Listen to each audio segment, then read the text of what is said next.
MK channel சார்பாக அனைவருக்கும் வணக்கம். ஆடல் வல்லான் நடராஜ பெருமானை வழிபடுவதற்கு உரிய முக்கியமான நாட்களில் ஒன்றான ஆனி திருமஞ்சனம் வருகிற 22/6/2026 திங்கட்கிழமை அன்று கொண்டாடப்படுகிறது. அளவற்ற செல்வ வளங்களையும் நலன்களையும் அள்ளித்தரும் ஆனி திருமஞ்சனத்தின் வரலாறும் அதன் சிறப்புகளும் என்னென்ன என்பதை பற்றித்தான் இந்த பகுதியில நம்ம பார்க்க போறோம். பார்க்கலாமா? ஆனி திருமஞ்சனம் என்றால் என்ன, எதற்காக இந்த திருவிழா கொண்டாடப்படுகிறது என்று நிறைய பேருக்கு ஒரு கேள்வி இருக்கு.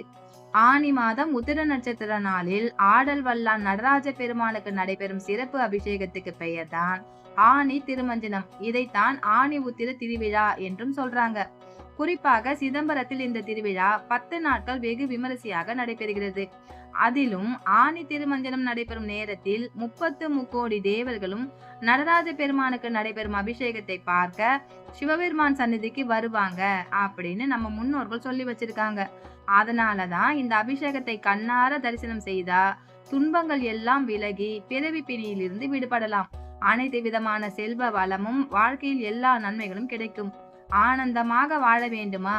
ஆனி திருமஞ்சன தரிசனம் கண்டிப்பாக பாருங்க அப்படின்னு சொல்லி வச்சிருக்காங்க. சிவபெருமானுக்கு அபிஷேகம் என்றாலே ரொம்ப பிரியம்.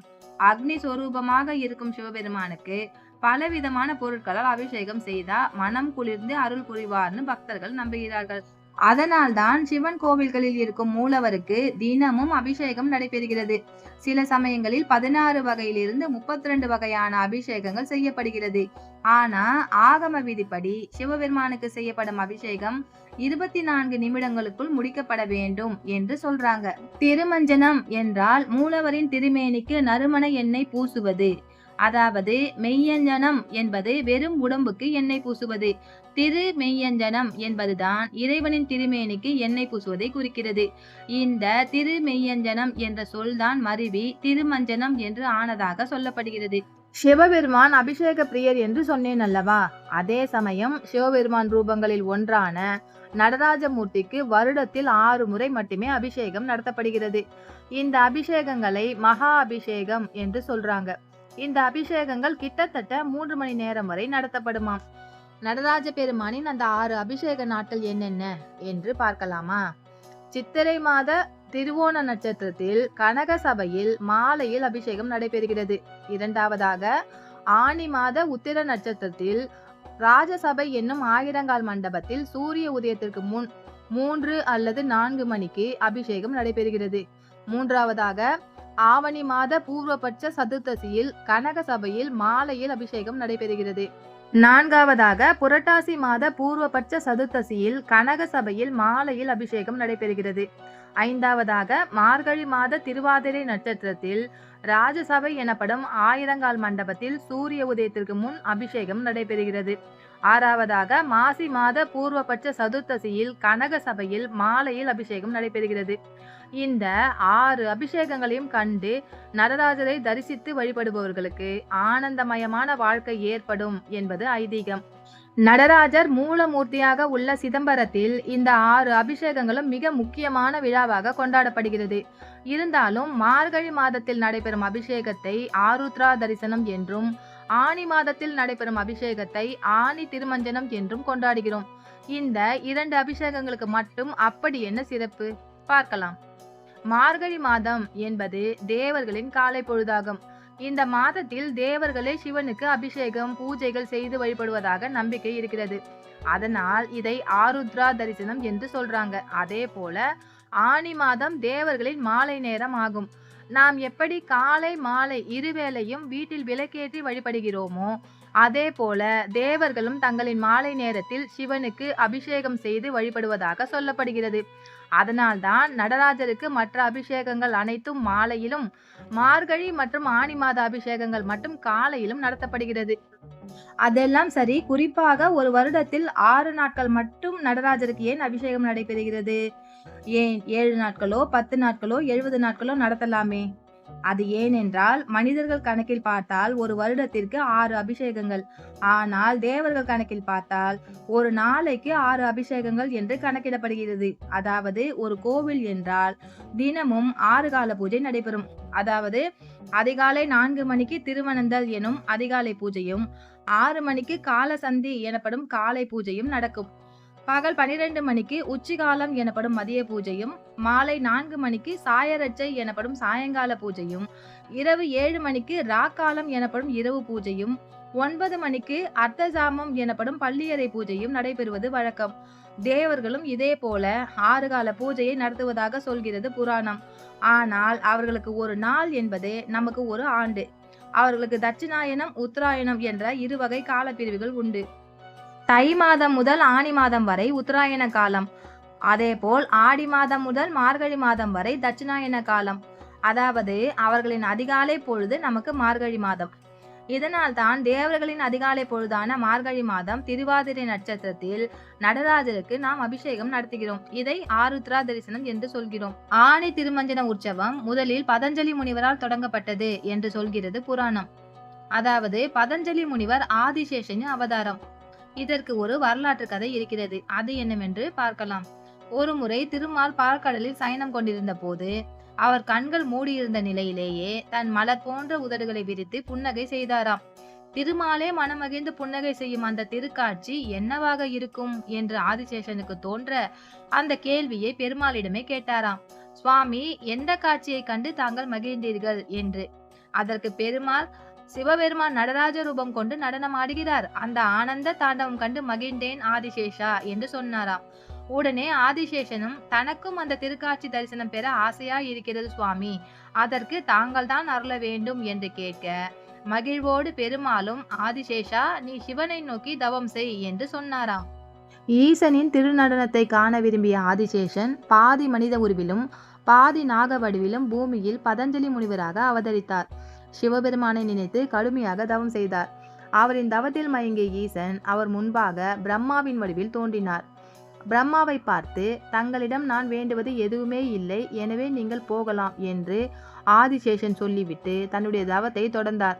எண்ணியர் எண்ணியாங்கு எய்துவர் என்பதைப் போல ஆதிசேஷனின் மன உறுதியை கண்ட ஈசன் அவருக்கு தன் சுய வடிவில் காட்சி கொடுத்தாராம்.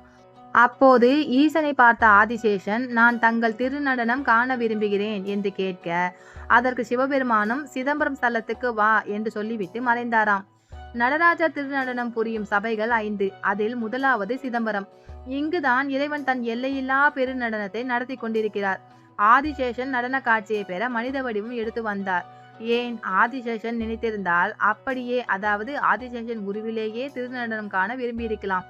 ஆனால் மனிதராக பிறப்பெடுத்தவர்கள் திருநடனத்தை கண்ட பின்பு எப்படி சிவநிலைக்கு உயர்வார்கள் என்பதை இந்த உலகுக்கு உணர்த்தவே அவர் மனிதராக பிறப்பெடுக்கிறார்.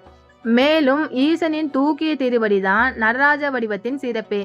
தேவர்களும் காண்பதற்கு அரிய அந்த திருவடியை ஈசன் இங்கு எளிமையாக பக்தர்களுக்கு தன் திருநடனத்தின் மூலம் காட்சி அருளி அவர்களை சிவபதம் அடைய வழிகாட்டுகிறார். தமிழகத்திலிருந்து பிறந்த கலை பரதம். அதன் ஆதர்ச வடிவம் நடராஜ பெருமான் திருவடிவம். நடனமாடும் ஈசனின் இந்த திருவடிவம் தமிழக கோவில்களில் மட்டுமே பெரும்பாலும் காணப்படுகிறது. ஆடல் கலையின் நாயகனாம் ஈசனிடம் பிறந்த அந்த கலையை பெற்று மக்களுக்கு அருளினார் பதஞ்சலி என்கின்றன புராணங்கள். அவரே ஈசனுக்கு உகந்த ஆனி உத்தர நட்சத்திர தினத்தில் அபிஷேக ஆராதனைகள் நிகழ்த்தி மகிழ்ந்தார். அதற்கு பிறகு பல ஆயிரம் ஆண்டுகளாக இந்த ஆனி திருமஞ்சன வைபவம் நடைபெற்று வருகிறது. ஆனி திருமஞ்சனத்தை காண்பதன் மூலம் பிறப்பு பிணி தீரும் என்றும் இந்த உலகில் தொல்லையில்லாத பெருவாழ்வு கிடைக்கும் என்றும் ஞான நூல்கள் சொல்கின்றன. இந்த நாளுக்குண்டான மற்றொரு வரலாற்று கதை என்னன்னா, சிவபெருமான் மாணிக்க வாசகருக்கு குருந்தை மரத்தடியில் காட்சி அளித்தது இந்த ஆனி உத்திர நாளில்தானாம். மேலும் மாணிக்க வாசகர் சொல்ல சொல்ல சிவபெருமானே தன் கைப்பட எழுதியதுதான் திருவாசகம் என்று சொல்கிறார்கள். பின்னர் மாணிக்க வாசகரும் சிதம்பரத்தில் ஜோதியாக ஐக்கியமானார் என்றும் சொல்லப்படுகிறது. இதனை சிறப்பிக்கும் விதமாகவே ஆனி உத்திர நட்சத்திர நாளில் சிறப்பு அபிஷேகம் நடத்தப்படுகிறது. வைகாசியில் அக்னி நட்சத்திர வெப்பத்தில் தகிக்கும் திருமேனிக்கு ஆனியில் திருமஞ்சனம் செய்யப்படுகிறது. சிதம்பரத்தில் நடராஜ பெருமான் ஆடும் ஆனந்த தாண்டவம் படைத்தல், காத்தல், அழித்தல், மறைத்தல், அருளல் ஆகிய 5 தொழில்களையும் உணர்த்துகிறது. சிதம்பரத்தில் நடராஜருக்கு வலது பக்கத்தில் சிதம்பர ரகசியம் இருக்கிறது. அதே போல திருவாரூர் தியாகராஜர் திருமேனியே ரகசியம் கொண்டது. இந்த 2 பெருமான்களின் நடனத்தையும் பதஞ்சலி முனிவரும் வியாக்கிரபாத முனிவரும் கண்டு தரிசித்தார்களாம். இந்த ஆண்டு ஆனி திருமஞ்சனம் ஆனி மாதம் 8ஆம் தேதி 22/6/2026 திங்கட்கிழமை கொண்டாடப்படுகிறது. சிதம்பரத்தில் நடைபெறும் 10 நாள் உற்சவத்தில் சிகர விழாவான உத்திர நட்சத்திரத்தன்று அதிகாலை 3 மணி முதல் 6 மணி வரை நடராஜருக்கு ஆயிரங்கால் மண்டபத்தில் திருநீறு, பால், தயிர், தேன், பஞ்சாமிர்தம், சந்தனம் போன்றவற்றை கொண்டு மகா அபிஷேகம் நடைபெறும். அபிஷேகத்தை தொடர்ந்து நடராஜருக்கு திருவாபரணங்கள் அணிவிக்கப்பட்டு சிறப்பு அலங்காரமும் ரகசிய பூஜையும் நடத்தப்படுகிறது.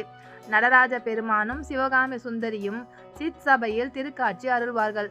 ஆடலரசன், தில்லை கூத்தன், கூத்தபிரான் என பல பெயர்களில் நடராஜ பெருமான் அழைக்கப்படுகிறார். இவர் முயலகனை வதம் செய்த கோலத்தில் சிவகாமி அம்மையோடு கால் தூக்கி நடனமாடும் கோலத்தில் அருள் பாலிப்பார். கலைகளில் சிறந்து விளங்க நினைப்பவர்கள் நடராஜரை வழிபடுவது மிகவும் சிறப்பு. ஆனி மாதம் விரதம் இருந்து சிவபுராணம், திருவாசகம் படித்து நடராஜர் தரிசனத்தை கண்டு கழித்தால் பல நன்மைகளை பெறலாம். நம் அனைவராலும் சிதம்பரம் சென்று நடராஜருக்கு நடைபெறும் மகா அபிஷேகத்தை தரிசிக்க முடியவில்லை என்றாலும் நம் வீட்டிற்கு அருகில் இருக்கும் சிவன் கோவிலில் நடைபெறும் நடராஜர் அபிஷேகத்தை தரிசனம் செய்யலாம். சிவபெருமானின் திருநடனத்தை தரிசிப்பதற்கு இணையான இந்த அபிஷேகத்தை காண்பதே பெரும் புண்ணியம்.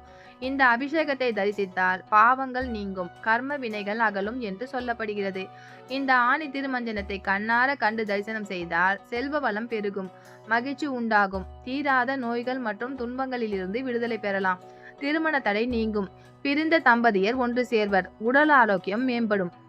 கோவிலுக்கு போக முடியாதவர்கள் வீட்டிலேயே லிங்கம் வைத்திருந்தால் அதற்கு தண்ணீர், பால், பன்னீர், சந்தனம் கொண்டு அபிஷேகம் செய்யலாம். சிவலிங்கம் இல்லாதவர்கள் இவற்றை சிவனுக்கு படைத்து வழிபடலாம். சிவபெருமானுக்கு பிடித்த வில்வ இலை சமர்ப்பித்து வழிபடலாம். அதோடு நான் இப்போது இங்கு கொடுக்கும் மந்திரத்தை 3 முறை சொல்லி வழிபடலாம். இவ்வாறு வழிபடுவதால் திருமணமான பெண்களுக்கு மாங்கல்ய பலம் கூடும். திருமணம் ஆகாத பெண்களுக்கு விரைவில் திருமணம் நடைபெறும். இந்த பகுதி உங்களுக்கு பிடிச்சிருக்கா? பிடிச்சிருந்தா லைக் பண்ணுங்க, கமெண்ட் பண்ணுங்க, சப்ஸ்கிரைப் பண்ணுங்க. நன்றி, வணக்கம். ஓம் நம சிவாய.